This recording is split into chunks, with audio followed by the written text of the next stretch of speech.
ఈరోజు పదే పదే చంద్రశేఖరరావు అంటున్నాడు, కాంగ్రెస్ అధికారంలోకి రాగానే మేము ప్రాజెక్టులను కేంద్ర ప్రభుత్వానికి మేము స్వాధీనం చేసినాం, దీనికి పూర్తిగా బాధ్యత ఈరోజు కాంగ్రెస్ ప్రభుత్వం బాధ్యత వహించాలి, దాంట్లో భాగంగానే మేము ప్రజా ఉద్యమాలు చేస్తామని మాట్లాడుతున్నారు.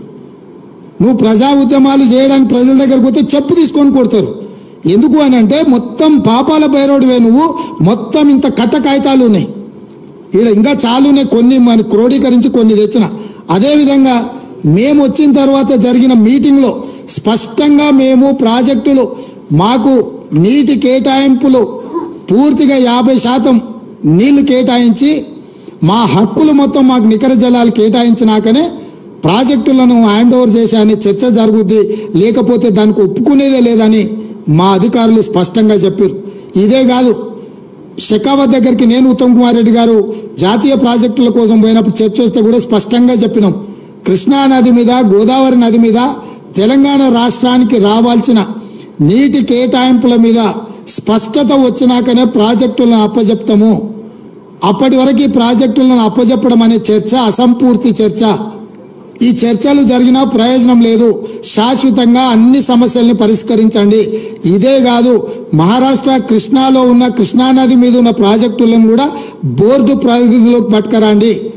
తెలంగాణను తీసుకొచ్చి ఆంధ్రప్రదేశ్ తెచ్చి కర్ణాటకను వదిలితే కర్ణాటక మాకు వదలాల్సిన నీళ్లు వదలకపోతే అడిగేవాడే లేడు. కాబట్టి కృష్ణానది మహారాష్ట్రలో పుట్టిన కాడ నుంచి ఆంధ్రప్రదేశ్లో సముద్రంలో కలిసే వరకు ఉన్న అన్ని ప్రాజెక్టులను బోర్డు పరిధిలోకి పట్టుకొచ్చినప్పుడు సరైన న్యాయం జరుగుద్దని చెప్పి నేను ఉత్తమ్ కుమార్ రెడ్డి గారు జలశక్తి మంత్రి షెకావత్ గారికి చెప్పడం జరిగింది. అదేవిధంగా వాళ్ళు తప్పుడు మీటింగ్ మినిట్స్ రాస్తే స్పష్టంగా 27/1/2024 నాడు రాహుల్ బొజ్జా వాళ్ళు రాసిన మీటింగ్ మినిట్స్ మీద ఉత్తమ్ కుమార్ రెడ్డి గారి అనుమతితోటి స్పష్టంగా మీరు రాసిన మీటింగ్ మినిట్స్ను మేము అభ్యంతర పెడుతున్నాము. On the proposal of handing over of adworks to KRMB, members of Telangana stated that they will discuss the matter with the government and communicate its views, but the same was recorded as Telangana had agreed to hand over the components, which is not correct. This part of minutes need to be amended accordingly. స్పష్టంగా మీరు తప్పుడు meeting minutes, మేము మాట్లాడింది ఒకటి మీరు చేసింది ఒకటి, మీరు చేసింది తప్పు, మీ తప్పుడు మీటింగ్ మినిట్స్ మేము ఒప్పుకుంటలేము, వాటిని పూర్తిగా మీరు మార్చండి అని 27 జనవరి నాడు మళ్ళీ మా ప్రభుత్వం స్పష్టంగా లేఖ రాసింది కేంద్ర ప్రభుత్వానికి. ఇరిగేషన్ సెక్రటరీ స్పష్టంగా ఉత్తమ్ కుమార్ రెడ్డి గారి నా అనుమతితోటి రాసిన లేఖ స్పష్టంగా తెలంగాణ వాటా నీళ్లు తెలంగాణ ప్రాజెక్టుల మీద హక్కులు మేము కొట్లాడి మేము సాధించాలనే ప్రయత్నం చేస్తుంటే ఈరోజు అధికారం కోల్పోయిన నిస్పృహతో దిక్కుమాలిన ఆలోచనతో ఇంట్లో నుంచి బయటకు వెళ్ళడానికి మొహం జల్లక ఏదో ఒక వంకతో బయటికి రావాలని మామ అల్లుళ్ళు ఈరోజు కుట్ర చేస్తున్నారు. నేను సూటికి ఒక్క మాట అడగదలుచుకున్న చంద్రశేఖరరావు, నీకు ఏమాత్రం సిగ్గునో ఒక్క మాటకు సమాధానం చెప్పు. ఇక్కడ ఎన్నికల రోజు పోలింగ్ రోజు పొద్దున్నే నాగార్జున సాగర్ భూభాగం మొత్తం తెలంగాణలో ఉంది. నాగార్జున సాగర్ ప్రాజెక్టు కంప్లీట్గా తెలంగాణ స్వాధీనంలో ఉంది. కనీసము శ్రీశైలం అన్న సగం వాళ్ళ చేతిలో ఉంది, సగం మన చేతిలో ఉంది. జగన్మోహన్ రెడ్డి పోలీసులు తుపాకులు వేసుకొని నాగార్జున సాగర్ డ్యామ్ మీదకి వచ్చి ప్రాజెక్టును హ్యాండ్ ఓవర్ చేసుకోరు. ఈ సన్నాసి రండా జగన్మోహన్ రెడ్డి తెలంగాణలోకి వచ్చి నాగార్జున సాగర్ ప్రాజెక్టును ఆక్రమించుకుంటే నోట్లకెళ్ళి మాట వెళ్ళలే. రండ పనులు చేసింది లొంగిపోయింది నువ్వు చంద్రశేఖరరావు. నువ్వు రండగాడి కాబట్టి జగన్మోహన్ రెడ్డి వచ్చి నాగార్జున సాగర్ మీద తుపాకులు పెట్టి ప్రాజెక్టును హ్యాండ్ ఓవర్ చేసుకుండు. అదే కాంగ్రెస్ అధికారంలో ఉన్నప్పుడు వచ్చి చూడమను, ఇవాళ రమ్మను, వచ్చి నాగార్జున సాగర్ మీదకి రమ్మను జగన్మోహన్ రెడ్డిని.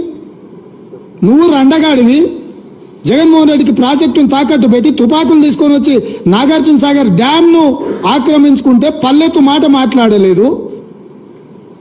నువ్వు పోయి కేంద్ర ప్రభుత్వానికి ప్రాజెక్టులను హ్యాండ్ ఓవర్ చేయడానికి నిధులను కేటాయించినోడు నువ్వు వచ్చి మమ్మల్ని బదనాం చేస్తావా, మా మీద మాట్లాడతావా?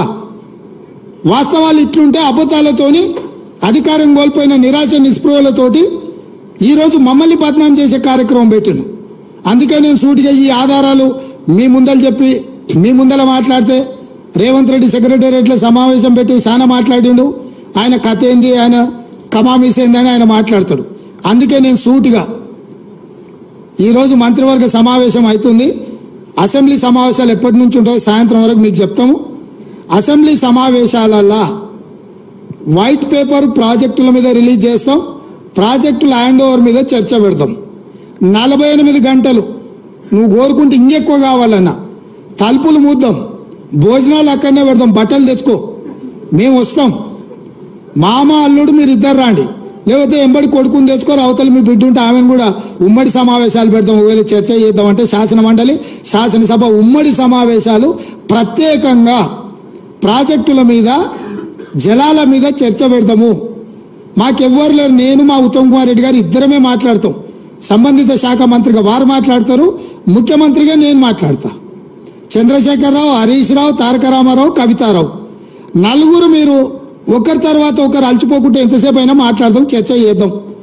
నీకు చిత్తశుద్ధి ఉంటే, నీకు నిజాయితీ ఉంటే ఈ చర్చలకు రాకుండా ముఖం చాటేయకు చంద్రశేఖరరావు. నీకు నిజంగానే నిజాయితీ ఉంటే నీ 10 ఏళ్ల పరిపాలనలో తెలంగాణ ప్రాంతాన్ని, ఎడారిగా ఉన్న తెలంగాణ ప్రాంతాన్ని సస్యశ్యామలం చేయడానికి, పచ్చని పైర్లు పంటలు పండడానికి నువ్వు కృషి చేస్తే పూర్తిగా నదీ జలాల మీద, సాగునీటి ప్రాజెక్టుల మీద చర్చ చేద్దాము. చర్చ జరిగినంతసేపు నువ్వు కూర్చోవాలి. నువ్వు మాట్లాడినంతసేపు ఎంతసేపు అయినా మాట్లాడు, నువ్వు నీకు అనుమతిస్తాము, నిన్ను అభ్యంతర పెట్టము. నువ్వు నీ అల్లుడు, ఎందుకంటే 5 ఏళ్ళు ఆయన మంత్రి, 5 ఏళ్ళు ఈయన మంత్రి సాగునీటి ప్రాజెక్టు, 5 ఏళ్ళు ఈయన ముఖ్యమంత్రి, 10 ఏళ్ళు ఈయన ముఖ్యమంత్రి, 5 ఏళ్ళు ఆయన ఆర్థిక మంత్రి. వ్యవహారం అంతా మామ అల్లుల మధ్యలోనే జరిగింది. మీకు పూర్తిగా అవకాశం ఇస్తాం. ఒక్క నిమిషం కూడా నీ మైక్ కట్ చేయం చంద్రశేఖరరావు, రా. ప్రతి డాక్యుమెంట్ తీసుకొని నేను మా మంత్రివర్యులు ఉత్తమ్ కుమార్ రెడ్డి గారు మేము మాట్లాడతాం. వాస్తవాలను ప్రజలకు చెప్పుదాం. ఎవడు ద్రోహి, ఎవడు దొంగ, ఎవడు లొంగిండు, ఎవడు వంగిండు, ఎవడు ప్రాజెక్టులను తాకట్టు పెట్టిండు, ఎవడు ముఖ్యమంత్రి ఉన్నప్పుడు ఈ తెలంగాణకు అత్యంత ద్రోహం జరిగింది. ఉమ్మడి రాష్ట్రంలో జరిగిన అన్యాయానికంటే, 60 ఏళ్ళు ఉమ్మడి రాష్ట్రంలో జరిగిన పరిపాలనలో జరిగిన నష్టానికంటే చంద్రశేఖరరావు ముఖ్యమంత్రి అయిన 10 ఏళ్లలోనే కృష్ణానది జలాలలో తెలంగాణకు తీరని అన్యాయం జరిగింది. నేను నిర్దిష్టమైన ఆరోపణ చేస్తున్నా. పోతిరెడ్డిపాడైనా, రాయలసీమ లిఫ్ట్ అయినా, ముచ్చుమరి ప్రాజెక్ట్ అయినా, ఈరోజు పాలమూరు జిల్లాలో మొదలైన నీళ్లు శ్రీశైలం రాకంటే ముందే రాయలసీమ ప్రాజెక్టు ద్వారా రోజుకు 12-13 టీఎంసీలు, 30 రోజులు ఈయన మనం కళ్ళు మూసుకుంటే 1000 టీఎంసీలు తరలించకపోతాడు. తాగడానికి కాదు కదా, బురద మెక్కడానికి కూడా శ్రీశైలం దొరకదు. ఇంకా ఈ మొనగాడు పొడిచింది ఎంతనే అని అంటే మొత్తం ప్రాజెక్టులు 1.5 టీఎంసీ, 2 టీఎంసీ అన్నాడు పాలమూరు రంగారెడ్డి, అది 1 టీఎంసీకి తగ్గించిండు.